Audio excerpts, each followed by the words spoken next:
ராஜமௌலியின் கனவு படம். சரித்திர படத்தில் இணையும் ரஜினிகாந்த். சரித்திர கால கதை வருவது இப்போது பெருகி இருக்கிறது. அப்படி இது போன்ற கதைகளுக்கு விதை போட்டவர் தான் இயக்குனர் ராஜமௌலி. பாகுபலி படத்தை எடுத்து சாதனை படைத்தவர் தான் ராஜமௌலி. பாகுபலி படத்தின் முதல் பாகம் பிரம்மாண்ட வெற்றி பெற்றது. 600 கோடி ரூபாய்க்கும் மேல் வசூலித்தது.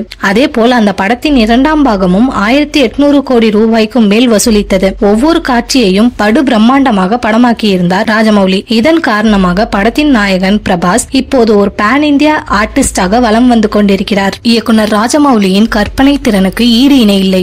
அவர் திட்டமிட்டால் அது உச்சத்தில் இருக்கும். வேறு எந்த இயக்குனரும் செய்ய முடியாத அளவுக்கு அவருடைய திட்டங்கள் உள்ளன. அவருக்கு மகாபாரதத்தை படமாக்க வேண்டும் என்பது நீண்ட நாள் கனவு. அதை 5 பாகங்களாக எடுக்க ராஜமௌலி திட்டமிட்டுள்ளார். இதை அவர் முன்னதாகவே அறிவித்தார். ராஜமௌலி தனது கனவு திட்டத்திற்கு ஆயத்தமாகும் வகையில் ஈகா, மகதீரா, பாகுபலி, RRR போன்ற வெற்றி படங்களை கொடுத்துள்ளார். தற்போதைய மகேஷ் பாபு படமும் அதில் ஒரு பகுதிதான். மகாபாரதம் படத்தை அவெஞ்சர்ஸ், அவதார் போன்று உலக சினிமா உலகமே வியக்கும் வகையில் எடுக்க வேண்டும் என்பதே ராஜமௌலியின் திட்டம்.